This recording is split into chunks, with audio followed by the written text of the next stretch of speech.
allow your eyes to stay gently closed. And bring your hands either to your knees or folded in your lap, whatever is more comfortable for you.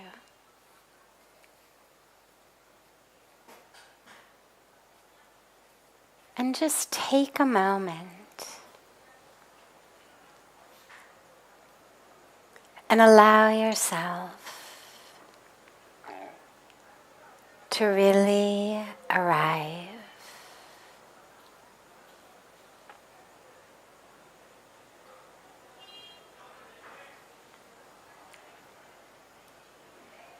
The body is here,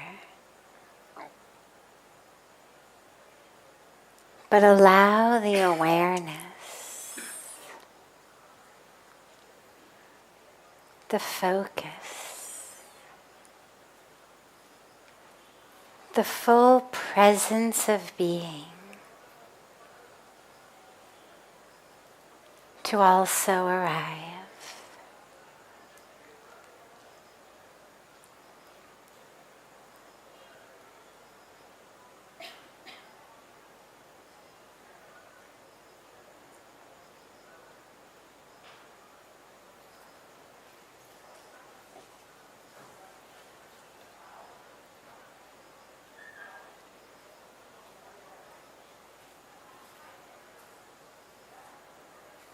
Allow the awareness to become one with your breath. Just draw that awareness gently to the breath. Don't try to change the breath. But just allow yourself to become fully immersed in that awareness as you breathe in and breathe out like the waves of the ocean.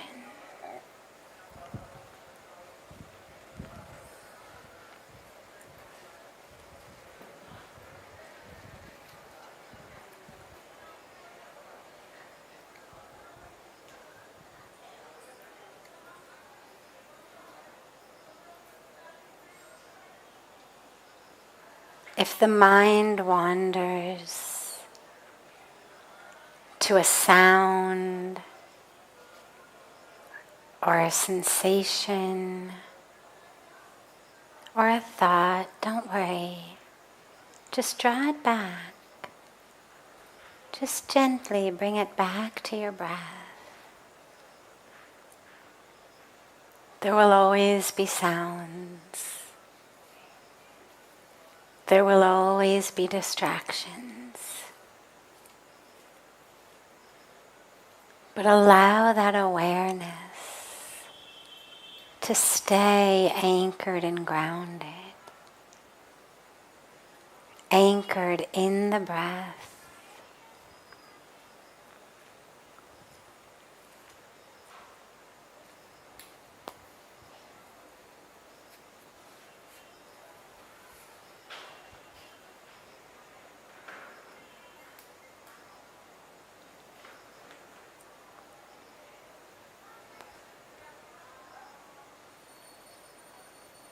Slowly and gently,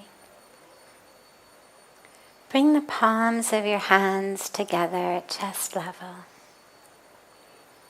Rub them gently against each other.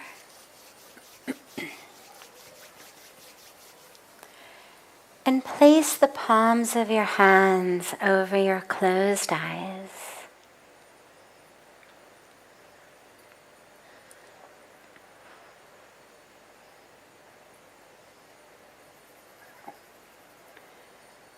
Slowly and gently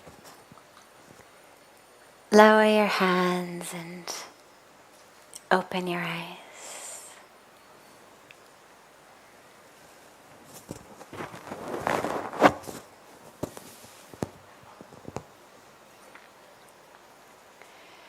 Welcome to Satsang. Welcome to our new Satsang garden. We just shifted here this week. It's more spacious with somewhat fewer things going on around all of the walls. So we're very, very happy to be in this new beautiful garden area.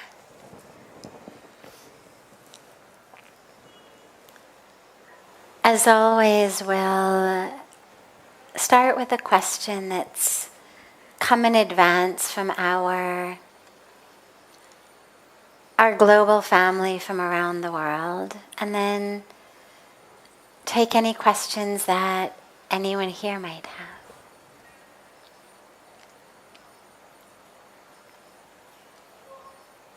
When is the appropriate time to start a spiritual path? Yesterday.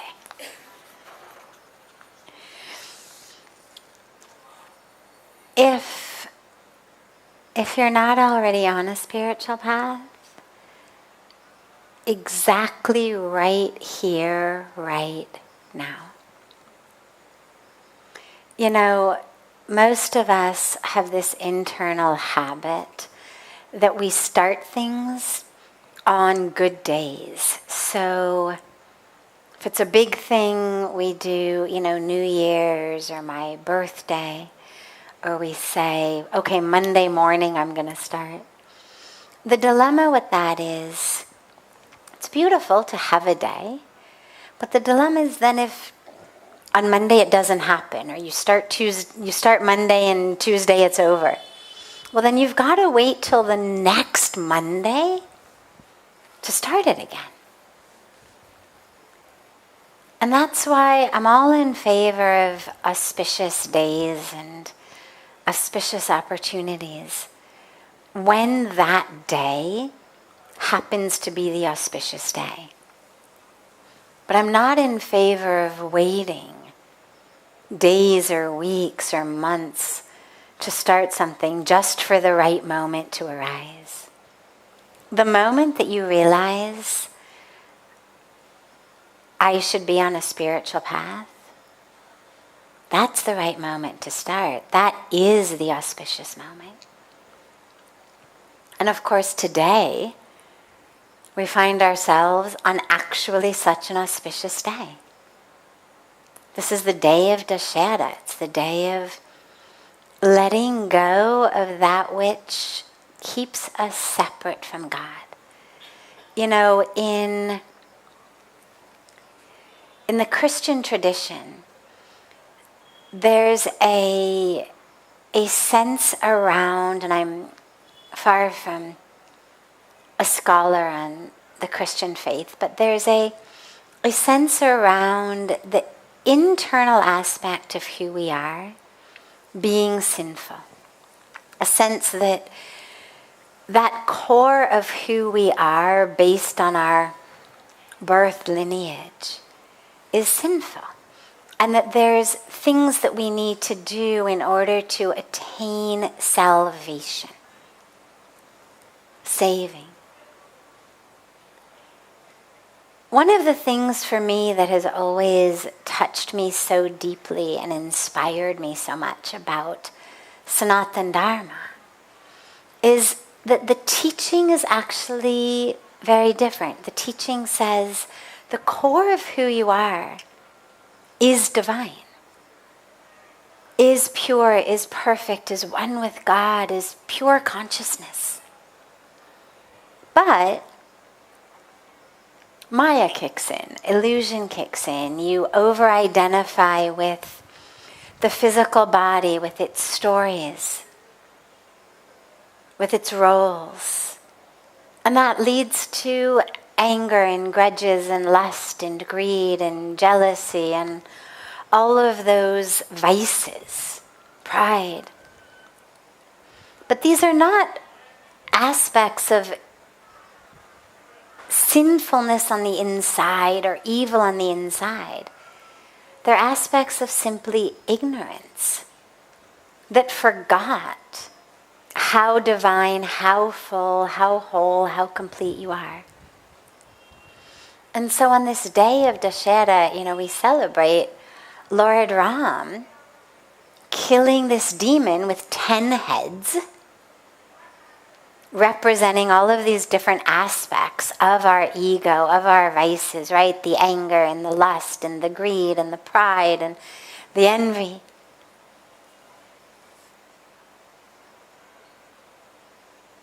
And that symbol, as we were talking about on the banks of Ganga, is actually for all of us. The stories from the scriptures are not just beautiful stories of things that happened in history, but it's about now. And so if you're looking now to start a spiritual path, it's a perfect day.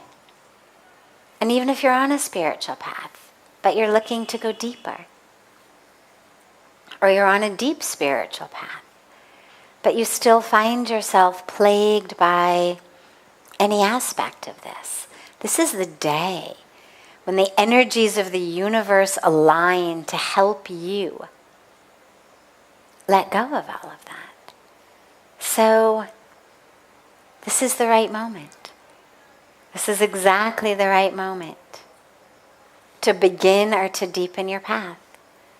And then if, because you're human, tomorrow or the day after you find yourself acting not in alignment with your path, well, that'll be exactly the right moment to begin again. You don't have to wait till you're sitting back in Rishikesh, back in satsang. The moment you realize you've gone off the path, just come back. It's like in that very, very short, just centering, guided meditative experience from the beginning. Right? Our minds wander. It's what they do. It's the nature of the mind. And we just bring it back. Wanders again, we bring it back. And slowly, slowly, as we practice it actually as meditation for longer periods of time, we become able to be grounded in awareness. Whether the awareness is of the breath, the awareness is of the being, the awareness is of a mantra. Whatever we focus that awareness on, and then ultimately it becomes just awareness. And yeah, sometimes the awareness is aware of the breath, and sometimes it's aware of a mantra or something else. But we actually become anchored just in that awareness. But the practice along the way gives us this beautiful technique of just coming back. Just coming back. Don't yell at yourself. Don't berate yourself. Don't criticize yourself. Don't tell yourself stories of whose fault it is that you got distracted. He came home and slammed the door. I've told him 1,000 times not to slam the door, but he did. Ruined my meditative awareness. We tend to make up stories about things. But instead of that, just bring it back. No stories, no judgment, no analysis, not where it's gone. Just bring it back. And you'll find that that becomes a beautiful technique on your spiritual path the rest of the time as well. Oh, lost your temper? Okay. Just come back. Got sucked up for a moment into jealousy? Just come back. Sucked up for a moment into greed or envy? It's okay, just bring it back. No need to criticize yourself, no need to tell yourself a big story about it. Just come back. Just come back. So, right now is the exact perfect moment to start. And whatever moment you discover that you're no longer on it is the exact perfect moment to just come back. And we just keep coming back. Questions? Here. Yes. I know vocabulary does matter a lot. What matters? Vocabulary does matters a lot. But how the use of vocabulary is connected to the spiritual well-being and how to use the correct vocabulary, because maybe in our college days we tend to use certain types of vocabulary with our friends or with our fellow mates that not actually meaning to it, but actually we tend to use certain types of words without being conscious, and that is becoming habit for college goers or for the school, because we can't control ourselves when we are with our friends to use certain types of words that we know are not good, but at the same time we are not finding its meaning. We doesn't mean it what we are saying. We just say it and we don't drive its meaning. Okay, great question. And by the way, this is an affliction of not only youth in college, this is an affliction of everyone. So many people say, oh, I didn't mean that. Right? You say something, somebody takes offense. You say, नहीं, वो तो मेरा मतलब नहीं था. तो क्या मतलब था फिर? So many of us constantly are saying, oh, I didn't mean this, I didn't mean that.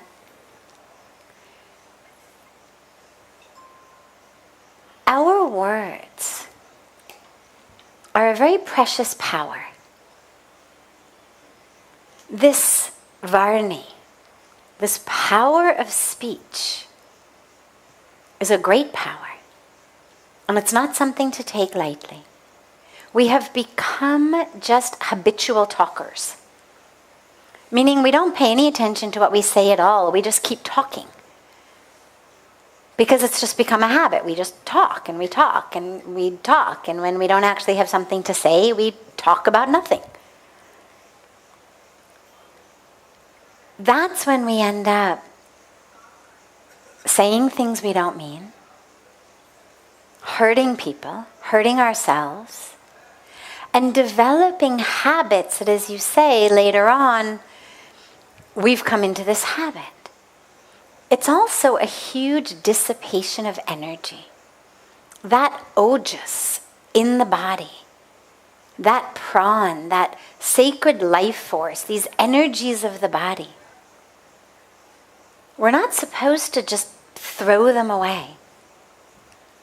And this habitual just talking is actually a great waste of the energy of the being. In the Bhagavad Gita, Bhagwan Krishna says, tapas of speech, right speech, is that which is true, kind, and beneficial. True, kind, and beneficial. And I've also, in recent years, heard some other teachers add a fourth criterion. Does it improve upon the silence? That when you're going to speak something, you actually have to ask yourself, is it true? Is it kind? Is it beneficial? And does it improve upon the silence? And if any of those four answers is no, well, then we have this great gift of being silent. Silence is not a weakness. Silence does not mean कि कुछ है ही नहीं कहने का. Silence is a strength. Like fasting. Fasting is not a weakness. Fasting doesn't mean that I can't figure out what to eat. Fasting is a strength. It means that even with the call of my body saying eat, I've made a decision. I'm fasting. In the same way, when from inside it's saying, say this, say that, say this, and we are choosing silence because we know that what we're saying isn't true, kind, beneficial. That's a great strength. Now, in college, but also amidst any kind of social situation. There's, as you say, vocabularies. There's words that get used, slang words, colloquial words, profanity. And as you say, you don't mean it in that way. But what you'll find is, sadly, it does become a habit. It's an impression upon us. Because when you say something, you're listening to it as well. You're hearing yourself say it, which means that you now, on a very subtle level, identify as, yeah, I'm someone who talks like that. And that becomes a very detrimental self-identification. You mentioned, when I'm with my friends, we don't have any control over what we say. So, you're a spiritual young man. I've had the wonderful joy of seeing you here for the last several days. You're a really beautiful spiritual young man. Don't let yourself off the hook quite so easily of just, well, though it wasn't in my control, I have no control. That's a really detrimental pattern to set up for your life. Because if you tell yourself now, well, when I'm around my friends, I don't have control over my vocabulary. Well, then what's to say you don't have control over what you drink, or what you smoke, or what you eat, or what you do? Then these become excuses throughout our lives of, yeah, I did it because I was with those people and they were doing it. To sab pee rahe the. Peena to pada. And it just ends up becoming these ways of thinking that who I am is just part of this group. Groups are wonderful. A sangha is wonderful. It's very important. But you need to maintain your own values in that sangha. And in the same way that if you're a pakka vegetarian and they're eating meat, you're not going to say, well, to khana pada, I had to eat it, I had no control. Everybody was eating hamburgers. You would say, I'm a vegetarian. In the same way, let your speech become vegetarian. And if anybody likes you less because you're not using those vocabulary, they're not really friends to begin with. You don't have to become the guru of the group. I'm not saying you should start telling everybody else what to say. Don't say anything. They're not looking for a guru, don't become theirs. Don't worry about it. Be their friend. But at least you use words that are in alignment with your own values. And if anybody says to you, why did you use that nice vegetarian word instead of this profanity? Well, then you should feel strong enough to say to them, I've decided that I like my speech to be vegetarian also. And if they give you a hard time about it, then as difficult as it is, that really becomes the time to reevaluate the friendships. In the same way that if they're drinking alcohol and you don't want to drink alcohol, and they pressure you and they make you feel badly for not drinking, well, that's not the right samaj. You want to be with friends who love and respect you for who you are. And so if it's troubling you, in such a way that you bring it in here because you know it's there, it's in your heart, it's troubling you. Speak from your heart. Use the words you want to use. There's plenty of words.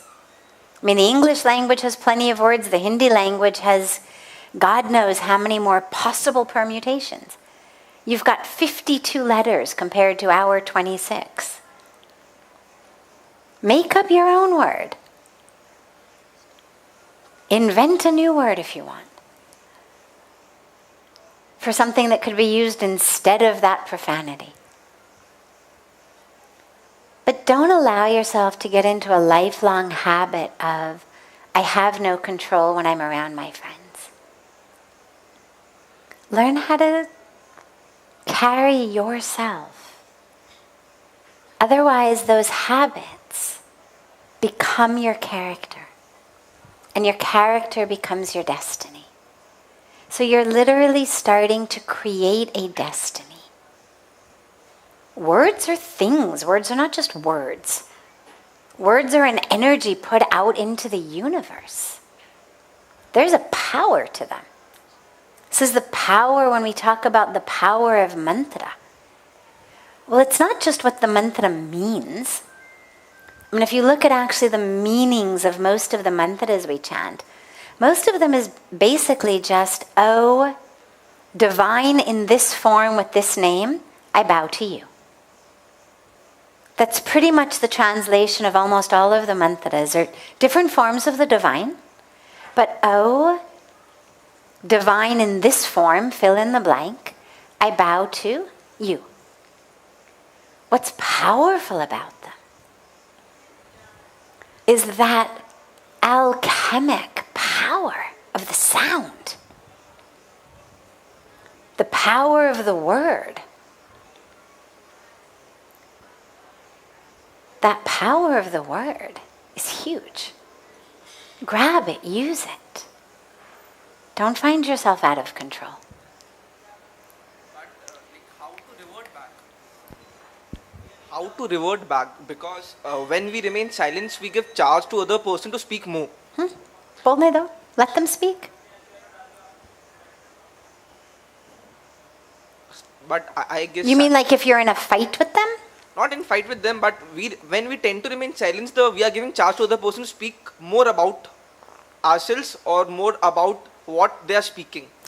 So if you're finding yourself in a situation where you have to keep speaking just to keep the other person from speaking, I would reevaluate the friendship.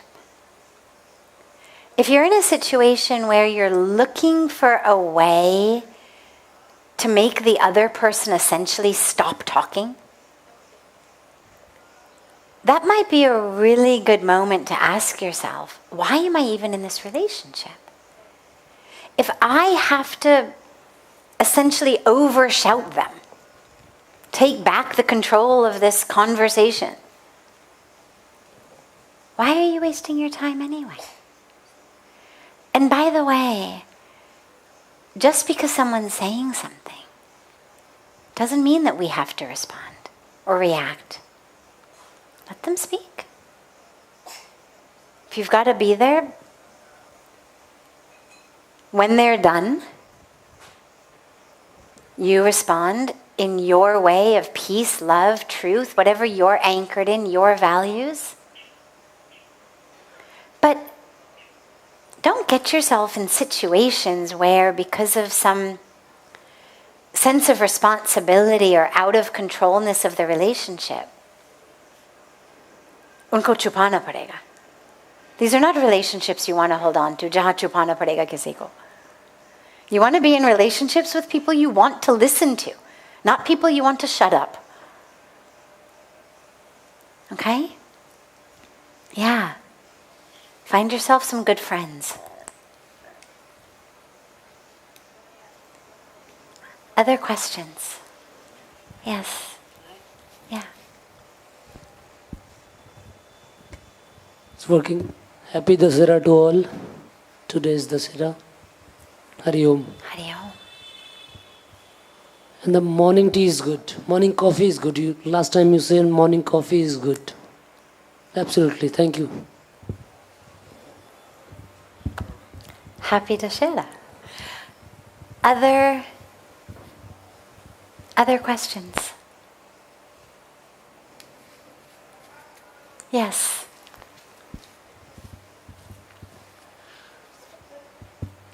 What if the perfectionism leads to disturbance and disturbance leads to being a quitter?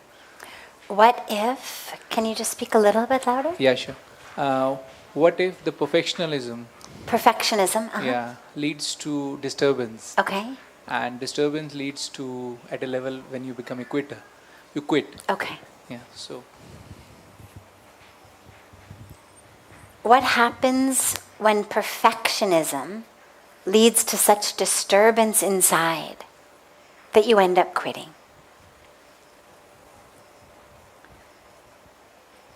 Perfectionism is actually a defense mechanism. We yearn for perfectionism. We learn for perfection, rather. We learn for perfection because inside of us we feel lacking in some way. And so that constant drive that everything has to be perfect. Everything I do has to be perfect. Everything everyone else does around me, for me, has to be perfect. This is actually a defense mechanism, keeping me from having to sit in my own humanity. Because the truth is, the only thing that's perfect is God. So on the core level, we're all perfect. Like every flower is perfect. Every tree is perfect. Everything in creation is perfect at the core. As our attachment to the body, to the story, to the role, to my identification, this false identification as my body, as my career, as my role, as my bank account, as my name and fame, popularity, whatever, as that grows, well, I want it all to be perfect because striving for that perfection keeps me from having to sit in the awareness of my own humanity, of that sense inside me, which most of us have on some level or another, that I'm not quite good enough, not quite beautiful enough, not quite smart enough, not quite successful enough, not quite popular enough. And so if I can just make everything perfect, then I don't have to look at that inside of me. So I'm all for sincerity. We should do our best. But perfectionism actually is a virus. It does lead to disturbance. It does lead to suffering because almost nothing in life can't not be improved upon, right? I mean, the only things really that could be quote unquote perfect would be things that are like solutions to math problems, where there actually is only one absolute solution. Otherwise, you have a beautiful garden. It's gorgeous. Could you improve? Of course. You're a beautiful singer. You're amazing. Is somebody out there better than you are? Of course. You're baking a cake. It's wonderful.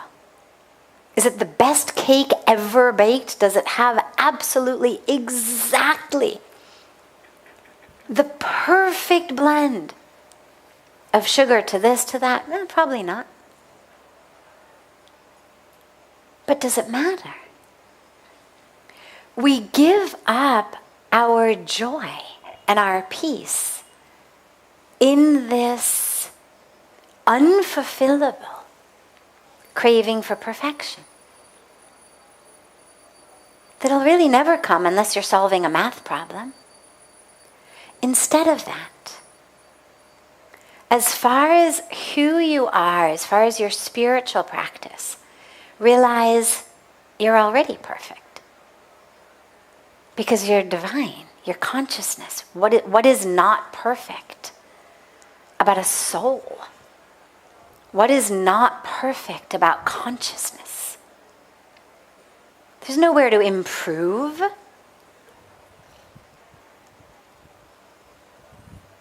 That which we're working on, our human existence, a skill we have, a task we're doing, a job we're doing, some aspect of our emotions. Well, it's great. Do your best. Learn as much as you can. Strive. This is what Bhagavan Krishna tells us in the Bhagavad Gita. Stand up. Do it to the very best of your ability. But you don't have any control over that outcome. And as far as you're in your humanness, you're never going to be perfect. And so in our humanness, we have to work on letting go, of enjoying the journey, the work, striving, doing our best, fulfilling our highest potential, then raising the bar, going even higher. Why not? Keep learning, keep improving. Why not? It's beautiful. But never, ever, ever hold perfection as the goal. A, you'll never get there. B, it's going to constantly disturb you. And C, if you find that you are a serial perfectionist,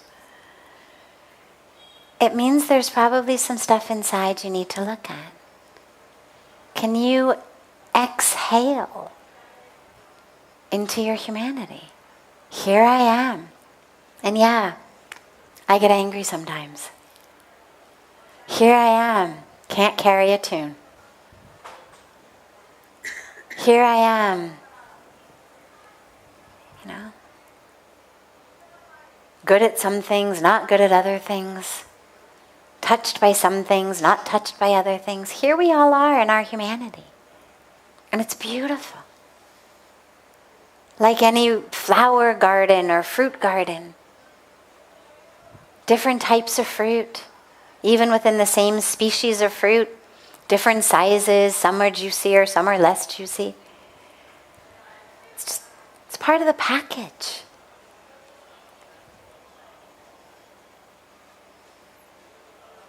But find within you that perfect divine. Because that's the core of who you are.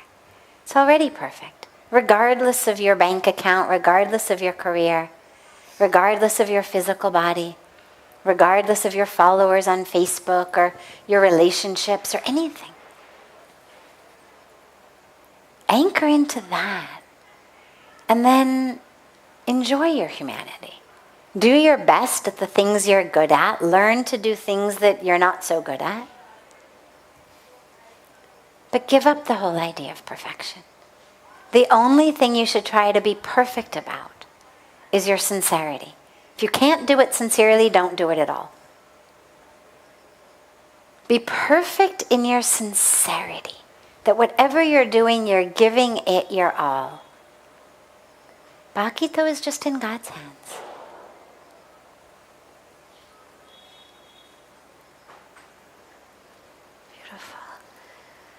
I'm going to end here this evening. We got a late start with the late end of Aarti, and it is the final night of the Ram Leela. So I want to make sure that everyone has time to eat some dinner and get down to the banks of Ganga for the beautiful homecoming of Bhagwan Ram and Sita Ma back to Ayodhya after the war. So, a beautiful, beautiful, beautiful Dussehra, beautiful Vijayadashmi, and I look so forward to being together again tomorrow. So much love to you all.